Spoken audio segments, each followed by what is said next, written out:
Recording? Okay.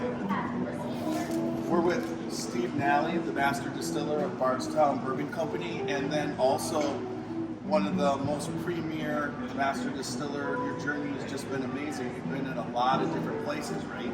That is correct. I've been, I guess, my formidable years at Hector Mark. I spent 32 years down there, so that was where I gained a lot of my knowledge, the basis of it. And I went to Wyoming, built a distillery out there, Wyoming whiskey. And I came back here, and this is kind of where the knowledge kind of exploded. We got to do a custom craft production for a lot of other distilleries, and we just got to really expand our. When you did the Wyoming whiskey, was it? I've heard many different rumors. What was it? Was the aging process just so different? Well, it was to a certain extent. The biggest difference out there was humidity. You know, it solved that problem or corrected it to some extent. I actually kept the warehouse humidity. I would go in and spray them down with water to keep the humidity level up to about 50% or so. Because it's so dry out there. It's so dry. Normally the humidity level out there is about 20%. Oh, wow. If you leave it at that, then you're going to have a bigger loss in your barrel. So that just helped it out a whole lot. And I was coming out with real good yields when we bring it out of the warehouse. Okay. This is Alan Bishop, head alchemist at Spirits of French Lick. Be on the lookout for a brand new bottled and bond Solomon Scott rye whiskey. Made from a mash composed of 65% rye, 35% corn, and 5% victory malt. This 5-year-old 100 proof rye whiskey is a throwback to early 1800s style rye whiskeys of the Ohio Valley. Named after the legendary Daisy Spring Mill distillery owner turned moonshiner Solomon Scott of Paoli, Indiana. Remember, drink responsibly and never drink and drive.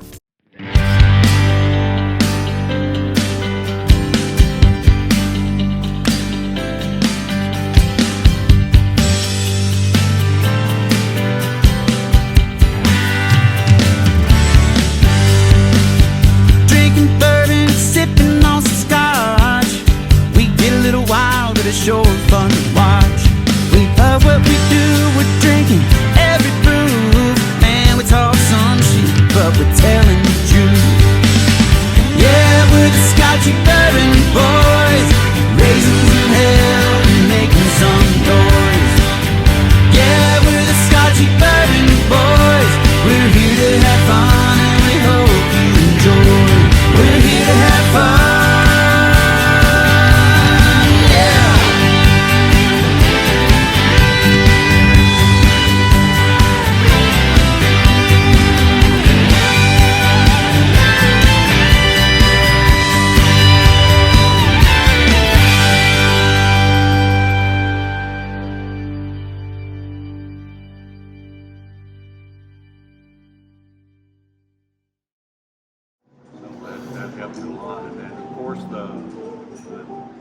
The thing I had to correct out there also, I was working at 4,200 feet elevation, so my temperature was different. You know, I only going out there at 204 degrees, not 212 like I used to here. Yeah. So the corrections I had to make along the way, as far as cooking things and set times and such things as that did change a lot.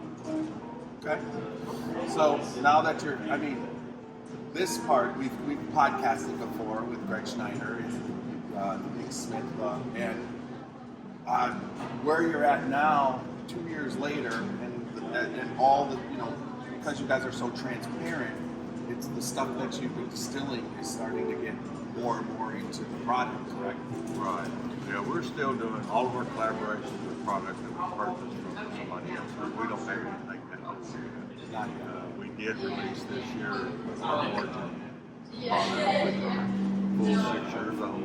So they're bottled and bond, which is sweetened bourbon, 36% rye bourbon, 95% rye whiskey. So those are three that are 100% ours. The Fusion series that we've had out is a blend of some flowers with some other products. So that's a blend of ours plus somebody else's. Everything else we do is pretty much somebody else's. We just blend it together, Discovery Series, or we finish in somebody else's barrel, like oil barrel, or wine barrel, or cognac barrel, or beer barrel, or whatever. Yeah, and it just, well, I've been tasting through the Fusion series, you know, from start to now, and like I each time it seems to get better and better. I mean, it just, you're putting more of your stuff in there, right? And then you're still using that aged, the other aged whiskey, but it's fun to follow the progression. Well, it's really how that kind of progresses along. When we first started doing Fusion, our product was only 7.5 years old, so we had to use about 30% of our product with 70% of the 12-14 product to become that product. As ours got older, we kept cutting the other product down because ours was picking up some flavor profiles too.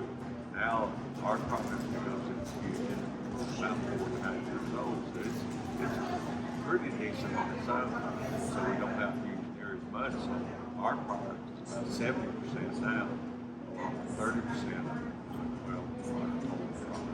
Okay. So the other part is that I keep talking to different people that either have purchased some barrels that you guys have aged and they use, and then they're also contract distilling with you. Rosewood is one, with Jason Giles, and he was on the podcast. But I could say that when I taste there, you know, he's just new and he's been purchasing barrels and then contract distilling for 3 years with you guys.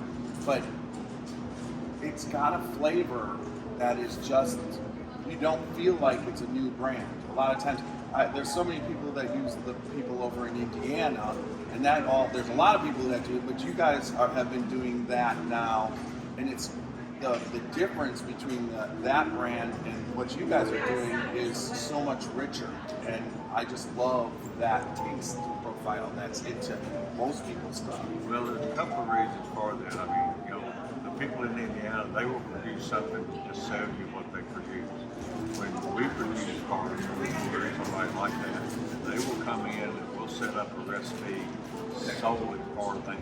And we'll produce that recipe. Last year we produced about 64, 65 different recipes. And we had one just for you. Each customer had their own recipe.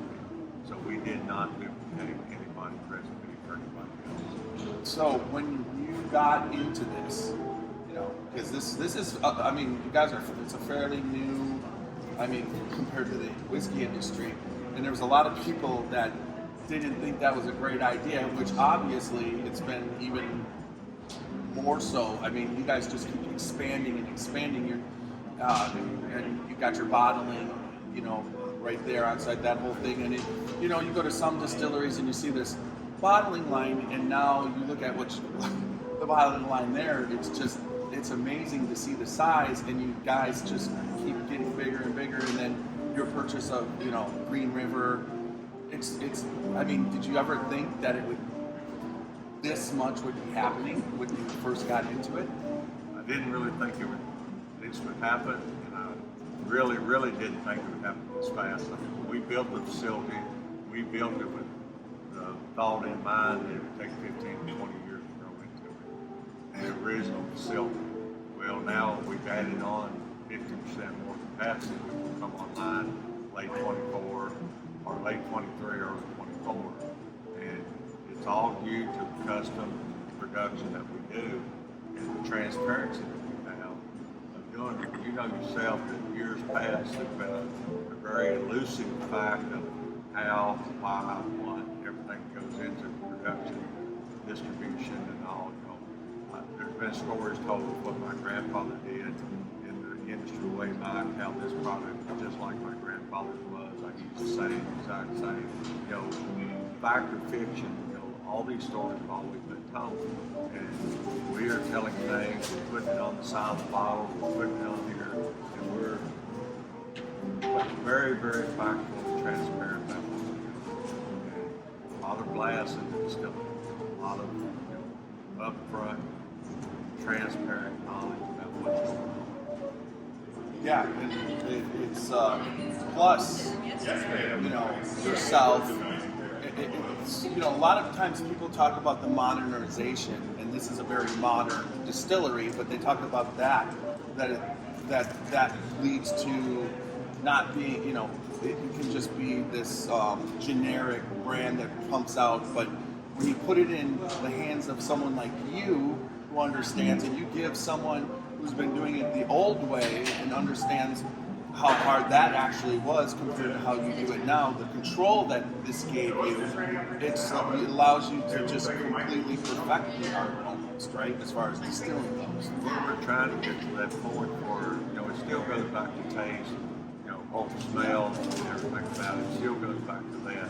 But now with all the instrumentation, all the efficiency that we have, we can back that up with, if I smell something that tastes a little bit citrusy or tastes maybe a raisin or an apricot or something in it, I can back it up with equipment that tells me exactly what that chemical, what that ingredient is in there. And that is mandated by our customer.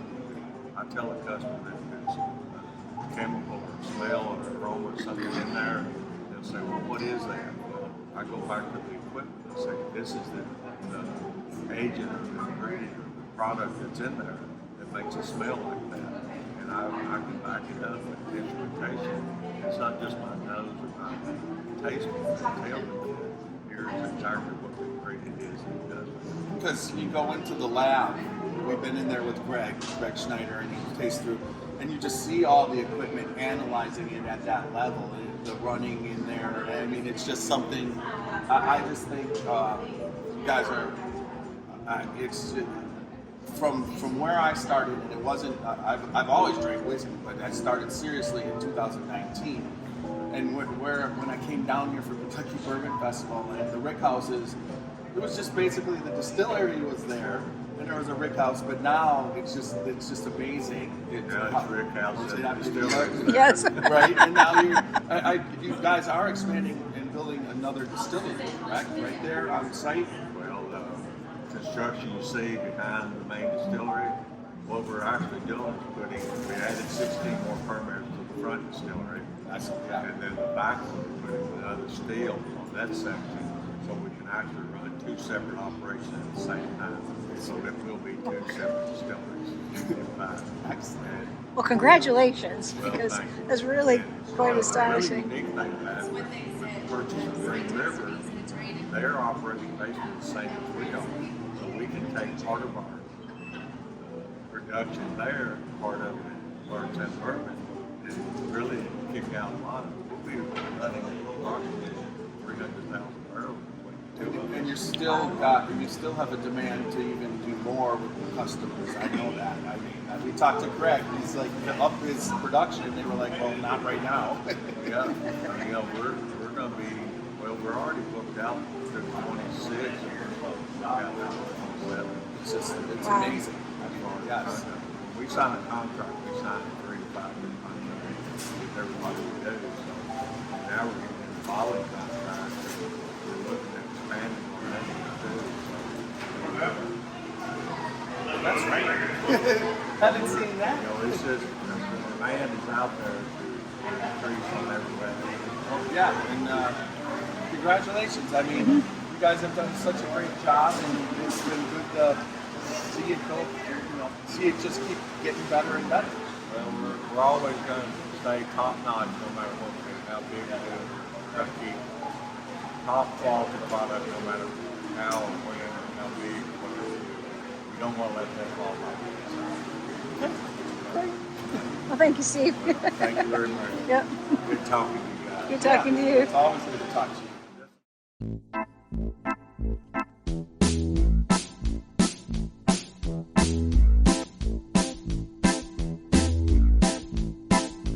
Oh, show me the way to the next whiskey bar. Oh, don't ask why. Oh, don't ask why. Show me the way to the next whiskey bar. Oh, don't ask why. Oh, don't ask why. For if we don't find the next whiskey bar, I tell you we must die. I tell you we must die. I tell you, I tell you, I tell you, we must die.